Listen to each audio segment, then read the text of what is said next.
Anda kembali di Kabar Petang, kita lanjutkan dialog. Saya ingin bergabung bersama dengan Gubernur Jawa Timur, Ibu Khofifah Indar Parawansa, untuk menanyakan bagaimana dengan kesiapan Jawa Timur ketika akan mengajukan PSBB. Assalamualaikum Ibu Khofifah, sejauh ini persiapan apa yang sudah dilakukan di Jawa Timur untuk nantinya kalau mengajukan PSBB? Ya, sebetulnya 2 minggu terakhir ini isolasi-isolasi terbatas di daerah-daerah tertentu sudah berjalan. Kemudian penyiapan misalnya ada 307 rumah yang sudah dijaga oleh TNI dan Polri, 307 area permukiman. 307 area permukiman ini sudah dijaga oleh TNI dan Polri. Artinya bahwa masyarakat di daerah situ atau masyarakat luar yang akan masuk daerah situ itu harus betul-betul dalam kepentingan, 1 terkait logistik, 2 terkait kesehatan, 3 terkait dengan perekonomian dan perdagangan. Di luar itu mereka diminta kembali ke rumahnya. Jadi hal-hal seperti ini sudah berjalan di 307 area permukiman. Malam ini tentu kami akan update lagi bersama Pak Pangdam dan Pak Kapolda. Kemudian ada 111 jalur yang sudah ditentukan bahwa ini jalur-jalur yang akan ditutup pada jam-jam tertentu. Tetapi juga sudah ada 11 pos mudik. 11 pos mudik ini untuk mengantisipasi terutama yang mudik dari Jabodetabek, pastikan bahwa mereka mendapatkan pertama misalnya mereka di thermal gun, ketahuan suhu tubuhnya berapa, lalu kemudian disiapkan disinfektan yang bawa mobil dan seterusnya, kemudian disiapkan ruang isolasi. Kami minta di semua kecamatan akan menyiapkan tempat untuk karantina 14 hari, jadi mereka diobservasi selama 14 hari.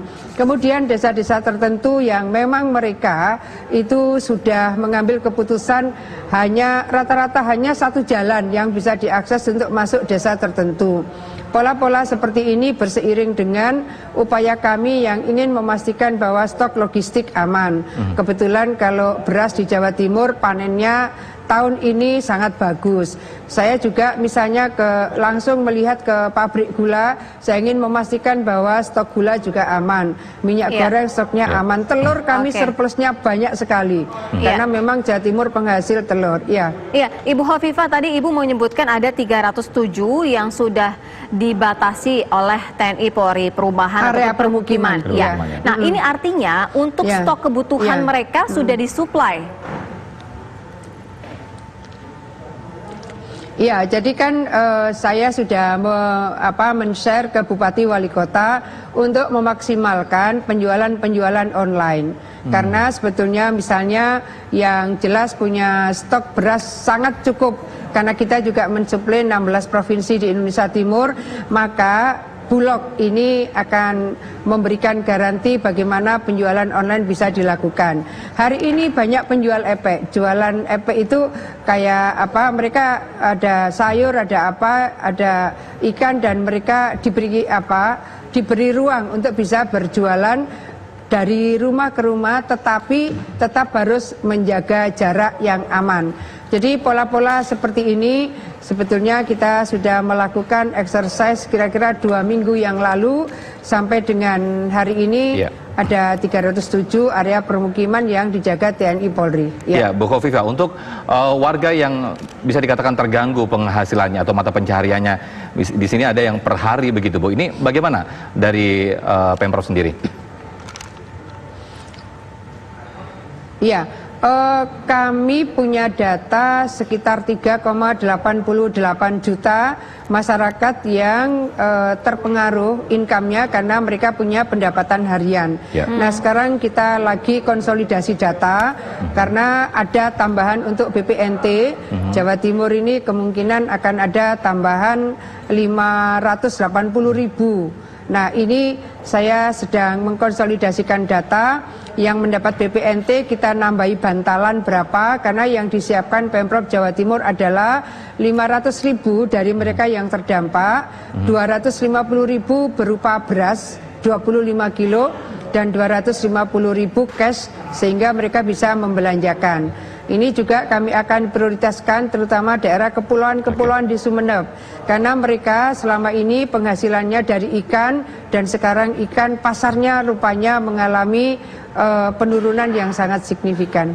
Iya, Ibu Hovifah, sejauh ini dari data yang ada di sana, di Jawa Timur ini penyebarannya cukup luas. Lalu bagaimana dengan PSBB ini? Apakah efektif dilakukan atau seharusnya diberlakukan karantina wilayah? Ya, kami tidak menggunakan karantina wilayah. Dari awal memang saya mengajak kegotong royongan seluruh warga, terutama dari RT RW desa dan camat. Sebaiknya memang ada proses di mana mereka bisa mendapatkan observasi di kecamatan masing-masing. Kita bisa melihat bagaimana tradisi warga Jawa Timur yang memang kecenderungan extended family.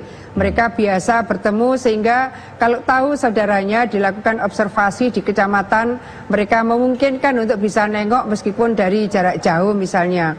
Nah, ini yang sudah kita konsolidasikan dengan seluruh bupati wali kota supaya ruangan-ruangan yang ada di camat, karena rata-rata kecamatan punya ruang pertemuan yang cukup representatif, inilah yang bisa dimaksimalkan untuk observasi. Tetapi bahwa Bupati Wali Kota sudah menyiapkan ruang observasi yang insya Allah cukup untuk bisa memberikan layanan kepada masyarakatnya. Hari ini ada 18 kabupaten kota yang sudah masuk kategori merah, karena di situ pernah ada yang terjangkit COVID-19 positif.